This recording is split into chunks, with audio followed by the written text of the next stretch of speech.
esse é um momento de muita reflexão e de muito aprendizado. Eu acho que passando essa fase mais aguda, e não sei quanto tempo nós vamos permanecer nesses isolamentos intermitentes e tal, nós vamos ter que repensar a saúde, o seu financiamento, o que é uma prática seguro, como é que eu calculo um contingente para um hospital.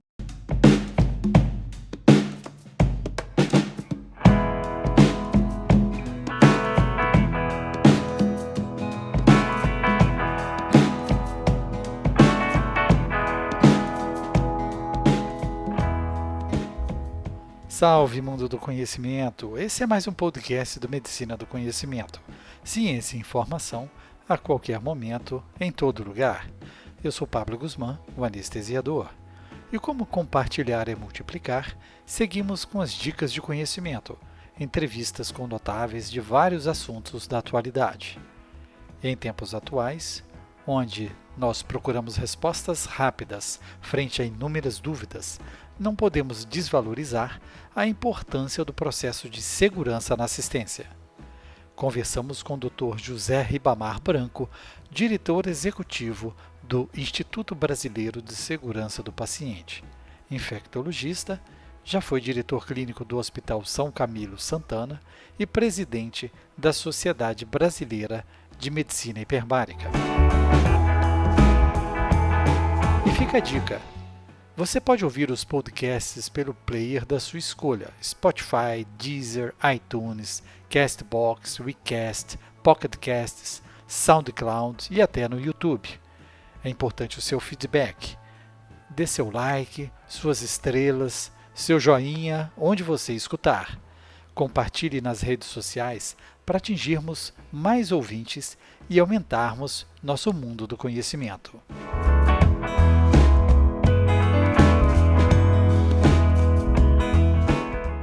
Dr. Branco, obrigado pela sua disponibilidade em conversar com os ouvintes do Medicina do Conhecimento. Olá, tudo bem? É um prazer estar conversando com a Medicina do Conhecimento. O Pablo é uma pessoa que eu tenho grande estima por ele ser uma pessoa que dissemina o conhecimento aí nessas ferramentas que ele utiliza, e parabéns pela iniciativa. E nesse momento é muito importante a gente estar ouvindo diferentes opiniões sobre a situação atual. Muito obrigado, doutor Branco.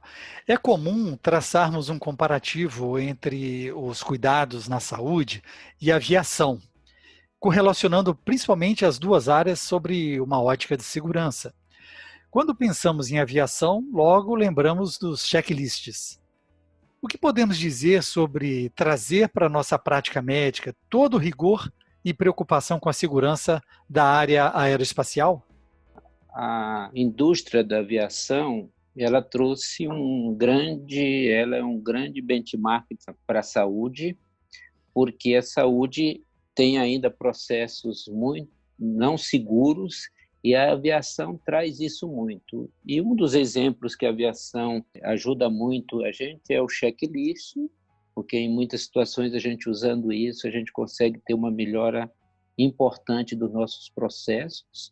A segurança é uma coisa na aviação que faz parte do DNA dessa indústria. Infelizmente, ainda a gente não tem a segurança do paciente como no DNA da indústria da saúde. Nós estamos caminhando, e nesse momento dessa pandemia nós mostramos o quanto é frágil essa cultura de segurança, a quebra de barreiras que são importantes, a gente acaba não seguindo. Eu vou te dar um exemplo simples que eu costumo brincar. Você só tinha medo de uma coisa no hospital, quando internava tuberculose. Todo mundo se paramentava, pedia uma máscara rapidinho, luva, tudo, e ninguém quebrava a barreira quando é tuberculose. Quando a gente tem uma bactéria multiresistente ou outras doenças, ninguém se preocupava com isso. Agora, diante do Covid-19, houve uma preocupação tremenda. Todo mundo começou a pensar em lavar as mãos, em usar os EPIs de forma correta, e aí a gente vê da dificuldade de se fazer isso constantemente. a forma como o profissional de vez em quando coloca a mão na boca, coloca a mão na máscara de forma... Quando a gente fez o treinamento do ebola, naquela época que se pensou que ele ia disseminar, a roupa que se colocava, na maneira como você colocava, e na hora que você retirava, você quebrava várias barreiras. Então, isso é uma das grandes dificuldades desse momento. E em um momento tão complexo, onde buscamos aplicações clínicas para melhor remediar o momento da pandemia, haveria uma opção para implementarmos testes clínicos de formas mais ágeis ou deveríamos respeitar o rigor científico? Pablo, você fala uma coisa que é o dilema de todo mundo. Primeiro, as pessoas, todo mundo espera que haja um milagre e que a gente tenha um remédio ou uma vacina ou algum tratamento fantástico que faça com que a gente volte à nossa vida de 2019. Isso é impossível. O coronavírus ele vai mudar o novo modelo de relacionamento, de trabalho, vai revolucionar o sistema de saúde como um todo. O ser humano, Pablo, ele teme 4 coisas: perder o controle sobre a sua realidade. Então, esse é um dos momentos que a gente vê que a gente não tem domínio sobre nossa realidade. Hoje a gente não sabe como estará o nosso negócio daqui a uns meses, se nós vamos estar empregados, se o sistema vai ser uma catástrofe, como vai ser o futuro dos nossos filhos. A gente não tem o controle desse momento. E quem fica doente, e com esse isolamento que a gente pratica, que a gente precisa discutir depois um pouco, o medo de ficar sozinho é o segundo que o ser humano teme muito. Então, você ficar isolado lá naquele dia, se você tem conhecimento, o 7º e 8º dia da doença que você pode complicar, é 24, 48 horas que não passam. E você também, o terceiro, você começa a duvidar de si mesmo e dos seus propósitos. O quarto, que é o medo de morrer, o medo da morte. Então, nesse quadro, hoje, a maioria das pessoas estão, assim, mesmo profissionais de saúde, mesmo gente que você admira, que tem um conhecimento, de vez em quando se colocam que vai haver uma solução mágica. Mas, infelizmente, não, Pablo. Por quê? Porque o coronavírus ele tem uma disseminação muito rápida. Eu estou falando que uma pessoa contamina 5 pessoas. Quando eu estou no transporte público de grande mar, no horários de pico, eu tenho uma disseminação muito rápida. Por isso que está se fazendo esse isolamento social. É a única forma da gente barrar. 80% das pessoas são assintomáticas. Então, eu tenho aí uma situação que eu nunca passei, numa situação tão terrível, porque quando a gente analisa as gripes são sazonais, ela é no inverno em cada extremo, né? No Ocidente, no Oriente, e agora esse vírus se adapta tanto ao frio como ao calor. E isso pegou o mundo totalmente de surpresa. E que mesmo o presidente dos Estados Unidos está sendo muito criticado porque ele teve informação desde janeiro que isso ia ser catastrófico, a pandemia, e ele retardou muito a tomar as medidas, tanto que ele só tomou em março, e hoje nós estamos vendo a situação de Nova York. Mesmo no país mais rico do mundo, não existe um tratamento efetivo. Então, por quê? O que a gente precisa hoje, Pablo? A gente precisa de isolamento social, no primeiro momento, para achatar a curva. Segundo, eu preciso testar em massa. Eu preciso saber como é meu perfil. Eu só testo hoje no Brasil em pacientes graves, em pacientes que estão para morrer. E mesmo assim com atraso. E eu preciso ter leitos de terapia intensiva suficiente para todos. Então, nesse cenário, os planos de contingência que a gente pensava há 1 mês, 2 meses atrás, ele se mostrou catastrófico. E aí nós estamos hoje numa dúvida, querendo que haja milagre, que vai aparecer. Não. O que temos de evidência até agora? Nenhuma medicação se mostrou superior. Nenhuma medicação modificou. Agora a gente sabe que alguns grupos de risco vão morrer mesmo. Se você olhar bem os números da Itália, 94% das pessoas que morreram tinham pelo menos uma comorbidade. Então, a comorbidade é um fator. Então, houve uma concentração muito grande e na cidade, na Lombardia, onde houve o maior número de casos na Itália, 2 semanas antes da epidemia começar, nós tivemos lá a comemoração do time do Milan, que foi campeão. Isso aí misturou muita gente. O mesmo fenômeno a gente assiste em Louisiana, nos Estados Unidos, em que houve um evento lá para comemorar, um evento que espalhou rapidamente. E aí, quando eu analiso as situações como de Nova York e Louisiana, você vê que quem está morrendo são negros, afro-americanos e hispânico. Tanto que gerou domingo um editorial do New York Times pedindo para salvar os afro-americanos e o hispânico da pandemia em Nova York. Então, nós estamos diante de um cenário que é muito difícil a gente falar que vai ter um milagre. Por quê? Porque até a gente conseguir uma terapia efetiva, isso vai demorar. Eu não tenho como. Para me chegar a uma imunidade de rebanho, que eu tenho que ter 60%, 70% da população em contato com o vírus, isso o nosso sistema de saúde não aguenta. Porque qualquer previsão que eu faça, de 1 milhão de pessoas que eu tenho numa região, eu precisar de 5% de terapia intensiva, ou seja, eu precisaria de 50 mil. Nós tivemos situações na Itália, em Bérgamo, que a taxa de utilização de UTI desse grupo total foi de 9% a 11%. Então, pela primeira vez, a gente não consegue prever nada. Então, a gente está ainda aprendendo com essa doença, tentando entendê-la, e muitas das coisas que aconteceram entre pacientes Covid e não Covid, entre os profissionais de saúde que quebraram as barreiras de proteção, iam buscar muitos pacientes e traziam para um local onde tinha Covid e levou essa mortalidade altíssima. Porque se a gente olhar a mortalidade, ela é muito concentrada em algumas cidades, ela não é disseminada. Então, nós vamos aprender nos próximos meses, entender melhor essa doença e analisar quem adotou a melhor estratégia. Mas, assim, fica muito claro que a cultura de segurança é uma coisa que não está no nosso DNA. Só para a gente ter uma ideia, Pablo, nós temos hoje, a Sociedade Brasileira de Cardiologia diz que diminuiu em 70% as angioplastias. Nós sabemos que o infarto normal, ele mata 50%, tem uma mortalidade de 50%. Quando eu faço a angioplastia, ele cai para 5%. O medo do Covid fez com que as pessoas com dor procurem mais tardiamente os serviços de saúde. E aí você vai ter consequências lá na frente, porque eu vou ter mais gente com insuficiência cardíaca, mais gente com problemas cardíacos. Então, esse pânico, esse medo nos deixou muito sem planejar a saúde como um todo.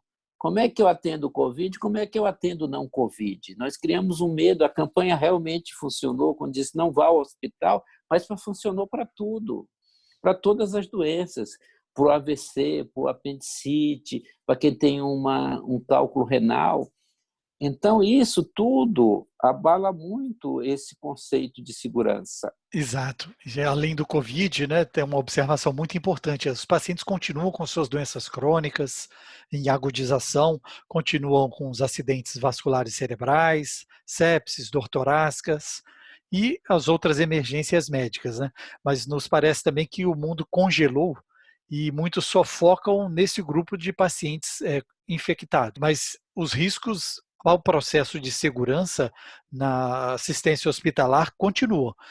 Você concorda que devemos continuar falando pela segurança dos pacientes? Sim, sim, continua, porque o grande problema, eu pegar um exemplo, todo mundo sofre dano, né? Pegamos assim, os eventos adversos com dano grave matam 440 mil pessoas por ano, e nem por isso a gente diz para as pessoas não irem ao hospital, não é? Certo. Com razão, né? A gente toma uma série de medidas para proteger as pessoas, para diminuir esse número. Agora, se todas as mortes acontecessem no intervalo de um mês, de uma semana, em uma única região, isso com certeza seria uma coisa traumática e preocupante. É o que está acontecendo com o Covid. Hoje a gente tem 100 poucas mil mortes no mundo, só que está ocorrendo num mês. Então, isso muda muito o cérebro, como ele tem a percepção disso, né? Mas eu acho que, de uma forma geral, esse é um momento de muita reflexão e de muito aprendizado. Eu acho que passando essa fase mais aguda, e não sei quanto tempo nós vamos permanecer nesses isolamentos intermitentes e tal, nós vamos ter que repensar a saúde, o seu financiamento, o que é uma prática seguro, como é que eu calculo um contingente para um hospital. Nós todos sabemos que o hospital ele funciona, ele é de dia uma coisa e à noite uma outra coisa. Como é que hoje você imagina numa UTI de 50 leitos, como lá em Manaus, 45 pacientes estejam pronados? Isso muda toda uma rotina, é difícil você colocar paciente, virar o paciente. Nós temos agora, os pacientes já ficaram um certo tempo em pronação, nós estamos vendo que eles desenvolvem úlceras, úlcera no lábio, úlcera no nariz, entendeu? Então, é uma dinâmica que a gente precisa repensar quando a gente está diante de muitos casos, como é que a gente prepara esse nosso contingente para oferecer uma assistência mais segura. Esse é um enorme desafio, um enorme aprendizado para a gente, para as próximas pandemias ou para a catástrofe localizada. Certo. E junto com tantas dificuldades e energias despendidas em tempo de pandemia, continuamos com os desafios para diminuirmos o que chamamos óbitos preveníveis no processo de segurança do paciente, concorda? Sim, sim, nós precisamos continuar as medidas. Eu acho que, de uma forma geral, a transmissão pelas mãos deve diminuir. Eu acho que é um dos benefícios da pandemia. A gente está lavando muito mais as mãos. Isso ajuda nos pacientes, principalmente que precisam fazer curativos, a transmissão de bactéria multiresistente. Eu acho que isso foi um ganho. Mas, assim, a gente precisa melhorar os nossos cuidados com pneumonia relacionada à ventilação mecânica, a gente precisa estudar a mortalidade desses pacientes, porque tem uma coisa, Pablo, nessa epidemia que a gente já tem alguns sinais, por exemplo, o paciente de Nova York, a população tem uma renda nem sempre tão grande, então ou ele não tem plano de saúde, ou ele tem um plano de saúde que ele precisa desembolsar um certo dinheiro para pagar a conta final, e eles demoraram muito aí para os hospitais, além do colapso do sistema de saúde como um todo. Então, nós vamos precisar rever essa questão do atraso diagnóstico, o atraso de tratamento, qual o melhor tratamento, porque se a gente for analisar, Pablo, você que é muito mais experiente do que eu, você vai ver assim, quem que intuba mais precoce, vale a pena intubar mais precoce ou não? Você vê que no Brasil a gente está vendo muitos hospitais, temos os grandes hospitais de referência com médicos que estão acostumados no manejo de insuficiência respiratória grave, mas esses pacientes que estão em unidades ou em UPAs, que estão lá, que ficam 2 dias sem uma ventilação adequada, eles chegam nos serviços de referência já com um prognóstico muito reservado, porque eles não tiveram a conduta no início, o melhor manejo, por falta de condições naquela unidade. Então, vê a necessidade. Hoje nós temos um problema sério em muitas cidades, como no estado do Amazonas, em Pernambuco, que falta médicos treinados no manuseio desses pacientes. Nós temos muito paciente grave que precisam ser melhor, que precisam ter um manejo correto com ele, e ele tem possibilidades reais de reverter a sua insuficiência respiratória. Nós temos visto muitos pacientes jovens com insuficiência respiratória grave por Covid, mas que saem, mas eles precisam de uma boa assistência. Perfeito. Concordo plenamente. E qual seria a sua mensagem positiva para toda a equipe da saúde que continua na linha de frente, realmente enfrentando esses desafios e tentando proporcionar o melhor na qualidade da assistência para os nossos pacientes? Para as pessoas que ainda nas cidades ou nas localidades onde não chegou o Covid, eu aconselho você se preparar para o pior cenário. em que você não tenha poucos leitos de UTI disponível, e você comece a brigar na sua cidade, no seu estado, para testar. E nós temos que fazer teste em massa. Pega um empresário que queira doar, vamos fazer campanha, mas vamos testar para a gente conhecer a realidade nossa. Acompanhe hoje quantas insuficiências respiratórias agudas graves estão internadas na sua UTI, como mudou esse perfil nos últimos meses. E veja quantos leitos disponíveis tem a sua região, porque aí você consegue ajudar. Não adianta você ficar esperando passivamente. Nesse momento em que a gente está trabalhando no escuro no Brasil, em que a política está mais forte do que uma coordenação, em que você tem um comando único, que você gerencia esse leito de forma adequada, o número de funcionários, nós estamos ainda brigando. Então, esse é um momento de reflexão em que a gente precisa. É um quadro grave, mas pode ser gerenciado com segurança da assistência, com humildade e, principalmente, olhando os indicadores que a gente tem disponível. Ok. Muito obrigado, Dr. Branco, por essa reflexão em função dessa experiência não só na gestão, como também na assistência. É uma visão realmente que analisa aspectos importantes na nossa batalha nessa pandemia que muito ainda devemos encontrar pela frente. Escute mais pelas plataformas e ouça mais podcasts pelo Spotify, iTunes, SoundCloud, YouTube. Escute a rádio web Medicina do Conhecimento pelo link www.medicinadoconhecimento.com.br. Na Medicina do Conhecimento, você escolhe o player da sua preferência. Não deixe de dar o seu feedback, compartilhe nas suas redes sociais e deixe seu like. Isso ajuda na divulgação do nosso projeto. Além disso, entre em contato e você pode sugerir o próximo tema. Fique ligado nas redes sociais, Twitter, Facebook e Instagram, Medicina do Conhecimento. Afinal, compartilhar é multiplicar.